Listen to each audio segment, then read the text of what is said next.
Welcome दोस्तों। स्वागत है आप सभी का अपने चैनल पे। और आज हम बात करने वाले हैं कंप्यूटर के मेमोरी की।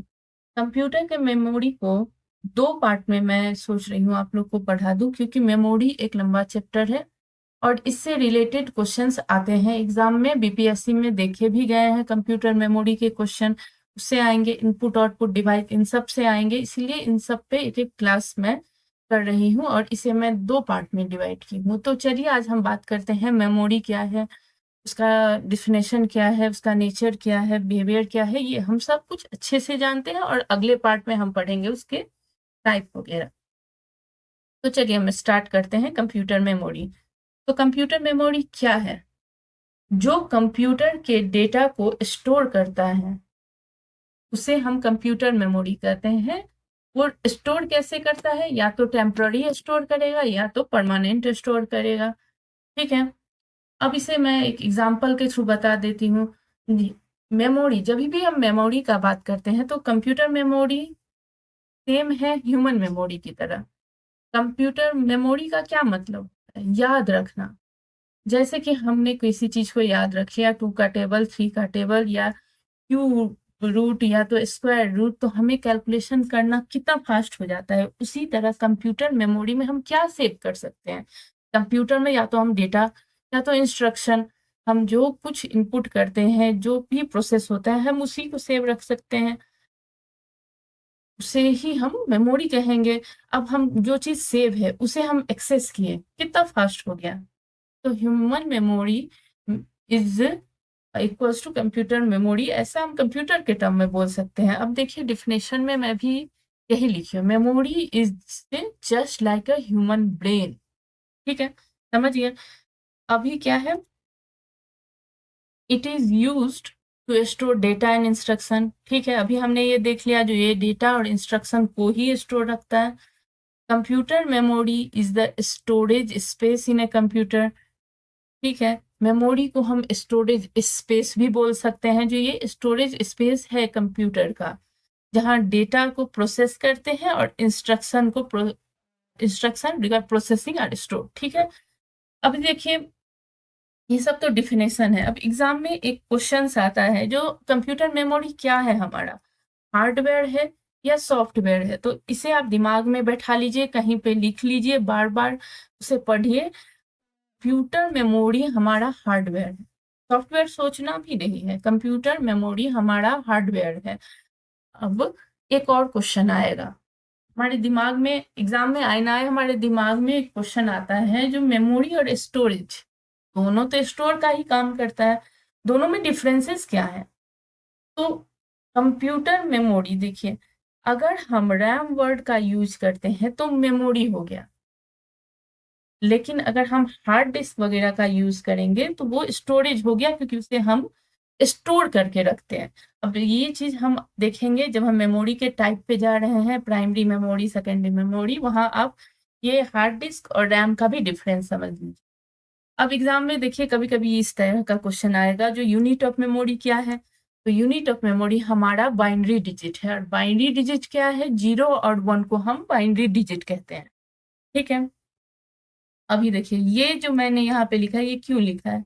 इसमें पढ़ाने का कुछ नहीं है, इसे आप कहीं पे नोट करिए, याद करिए। इससे एक नंबर के क्वेश्चन, कोई भी एग्जाम हो, अगर बेसिक ऑफ कंप्यूटर आता है तो इससे एक नंबर के क्वेश्चन आएगा ही।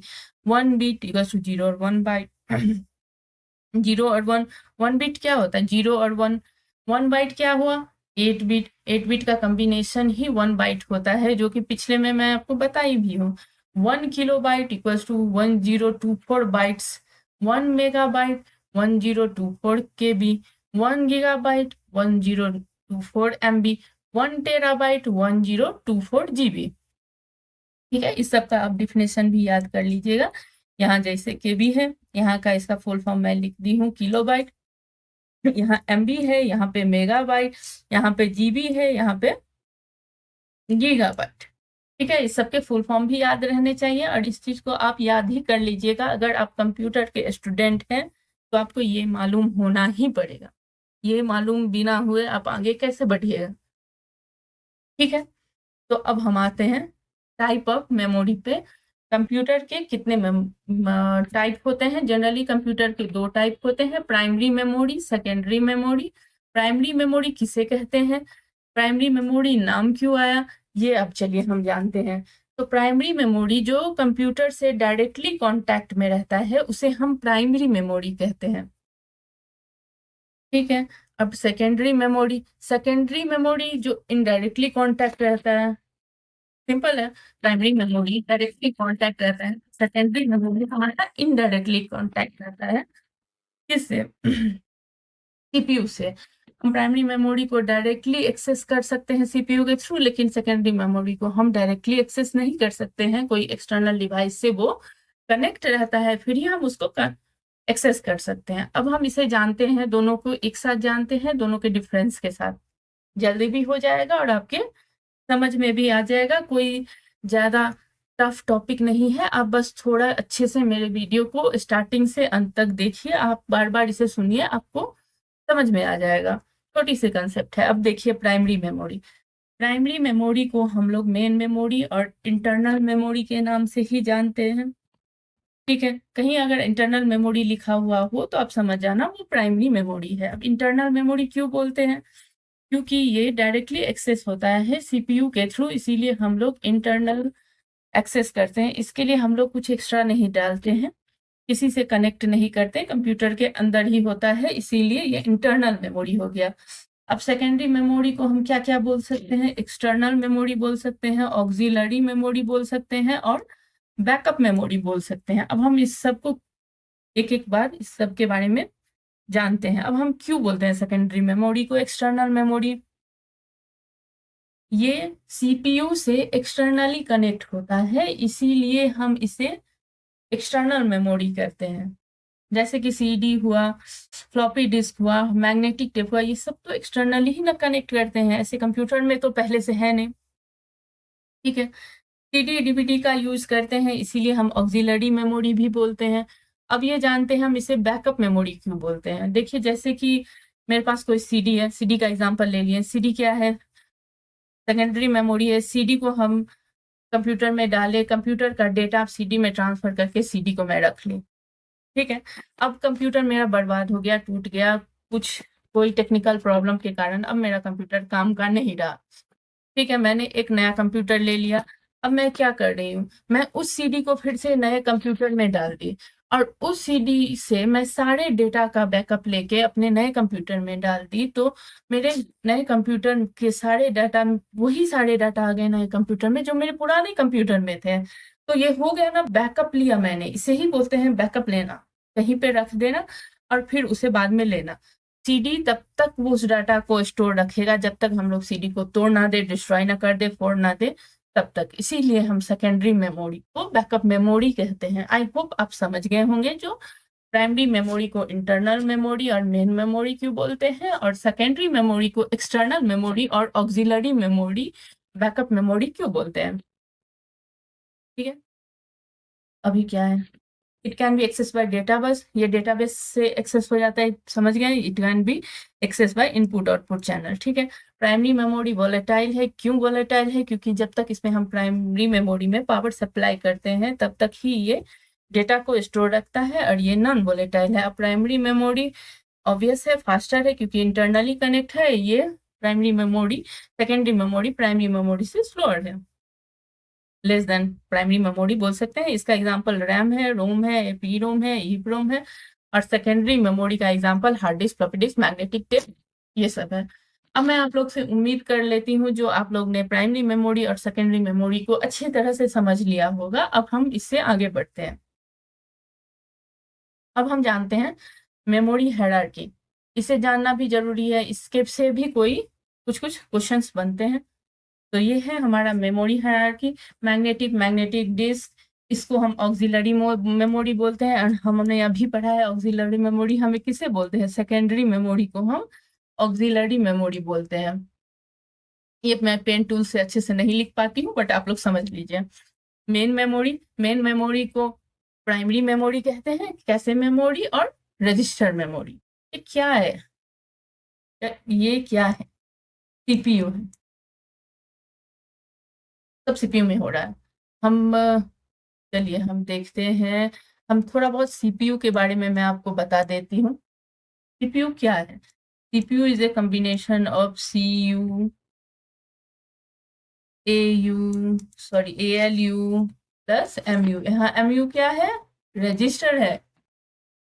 पिछले क्लास में मैंने आपको सीपीयू के बारे में पढ़ाया है, अभी मैं थोड़ा बता ही देती हूँ, आपका रिवीजन भी हो जाएगा और आप थोड़ा सा और भी समझ लोगे। अभी देखिए सीपीयू क्या होता है। सेंट्रल प्रोसेसिंग यूनिट, इसे हम ब्रेन ऑफ कंप्यूटर भी बोलते हैं। ठीक है, सीपीयू के अंदर हमारा सीयू है, कंट्रोल यूनिट ALU है, अर्थमेटिक लॉजिक यूनिट, और MU है। MU को हम रजिस्टर भी कहते हैं। MU हुआ हमारा रजिस्टर, कहते हैं क्या? MU रजिस्टर ही है। अब देखिए कंट्रोल यूनिट ALU का यूनिट देखिए, जैसे कि 3+2 है। अब हम इसे बोल रहे हैं सीपीयू को, तो 3+2 है, इसको प्रोसेस करके दो। अब सीपीयू में कैसे प्रोसेस होगा? पहले तो 3+2 को सीयू लेके आएगा रैम से, फिर वो बोलेगा अरे इसमें तो कैलकुलेशन है, तुम जाओ ALU के पास जाओ। ALU उसे कैलकुलेट करके फिर मेमोरी में, ALU जब कैलकुलेट करता है तब उसे एक टेम्पररी मेमोरी का काम होता है जो कि रजिस्टर करता है। वो मेमोरी उसे में कनेक्ट करके वो सीयू को देता है, सीयू वापस उसका आउटपुट निकाल के सीपीयू को भेज देता है। तो सीपीयू का क्या काम हुआ? Control unit. सीपीयू को हम क्या बोलते हैं? Control unit. ALU को बोलते हैं अर्थमेटिक लॉजिक यूनिट। अर्थमेटिक का मतलब हो गया plus minus subtraction division, and logic का मतलब हो गया greater than, less than, equals to. ये हो गया logic unit. CU control unit, ये हो गया अर्थमेटिक लॉजिक यूनिट। MU हो गया रजिस्टर। रजिस्टर क्या होता है? Temporary storage unit of CPU का। मेमोरी पूछेगा सीपीयू कौन सी मेमोरी को यूज करता है, तो रजिस्टर का। रजिस्टर किससे बना होता है? हमारा रजिस्टर हमारा फ्लिप फ्लॉप से बना होता है। फ्लिप फ्लॉप 1, 0 और 1 को एक बार में एक ही ले सकता है, या तो 0 या तो 1, और combination of multiple flip flop is called register. I hope आपको रजिस्टर का रिवीजन हो गया होगा। ठीक है, अब ये हो गया कैसे मेमोरी। ये मेन मेमोरी को हम क्या बोलते हैं? रैम। रैम बोलते हैं। और ये हो गया सेकेंडरी मेमोरी। अभी देखिए क्या होता है, एक क्वेश्चन आएगा जो हमारा सबसे फास्टेस्ट मेमोरी कौन सा होता है, तो हमें कुछ नहीं सोचना है, हमारा सबसे फास्टेस्ट मेमोरी है कैसे मेमोरी। ये हमारा सबसे फास्ट मेमोरी है जो तुरंत डेटा को एक्सेस कर देता है। ठीक है, अब एक और क्वेश्चन देखिए, जब हम यहाँ से जा रहे हो सेकेंडरी मेमोरी से मेन मेमोरी से, यहाँ देखिए मैंने डायग्राम में बताया, सेकेंडरी मेमोरी, मेन मेमोरी, कैसे मेमोरी, रजिस्टर, यहाँ पे जाता है तो हमारी स्पीड इंक्रीज होती है। सबसे ज्यादा स्पीड रजिस्टर की हो गई, फिर कैसे मेमोरी की हो गई, फिर रैम की हो गई, मतलब मेन मेमोरी की हो गई, फिर इन दोनों की हो गई जो कि सेकेंडरी मेमोरी, जिसे हम ऑक्सिलरी मेमोरी भी बोलते हैं। अब कैपेसिटी देखिए, कैपेसिटी अब यहाँ पे रजिस्टर की कम हो गई, फिर कैसे की कम हो गई, मेन मेमोरी की कम हो गई, सबसे ज्यादा हो गई सेकेंडरी मेमोरी की। मतलब सबसे ज्यादा है सेकेंडरी मेमोरी, फिर हम बोलेंगे मेन मेमोरी, या तो प्राइमरी मेमोरी, फिर कैसे मेमोरी, या तो फिर रजिस्टर ऐसे करके एग्जाम में ये क्वेश्चन भी आता है। जो मेमोरी हायरार्की को आप असेंडिंग और डिसेंडिंग ऑर्डर में अरेंज करिए। तो आई होप इसे पढ़ने के बाद इस डायग्राम को आप दिमाग में नोट कर लीजिए, और ये ही मत याद रखिएगा जो मैग्नेटिक डिस्क है, मैग्नेटिक टेप है, यहाँ पे मैं इसलिए लिख दी हूँ, इसे भी याद रखिएगा। वो किसी भी नाम से आपको पूछ देगा, लेकिन आई होप इसे पढ़ने के बाद आपको ये सब चीजें क्लियर हो गई होगी, जो कैसे मेमोरी अरेंज होती है, किसकी कैपेसिटी ज्यादा है, किसकी कम है। ठीक है, तो चलिए अब हम आते हैं नेचर ऑफ मेमोरी पे। अब नेचर ऑफ मेमोरी क्या, मतलब कंप्यूटर क्या है, कंप्यूटर मेमोरी किसे कहते हैं? अभी हमने क्या पढ़ा है? जो कि डेटा को या इंस्ट्रक्शन को स्टोर रखता है, टेम्पोररी और परमानेंट। अब यहाँ पे हम क्या वर्ड यूज कर रहे हैं? टेम्पोररी और परमानेंट। ये क्या है? यही तो है नेचर। भाई तुम किसी चीज को टेम्पोररी स्टोर रख रहे हो या तुम किसी को परमानेंट स्टोर कर रख रहे हो, तो नेचर बना। तुम्हें बहुत गुस्सा आता है, ये तो बहुत शांत है, ये क्या है?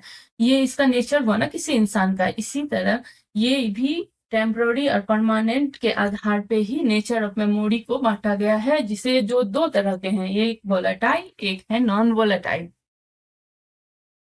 चलिए अब हम जानते हैं वॉलेटाइल मेमोरी और नॉन वॉलेटाइल मेमोरी क्या होता है।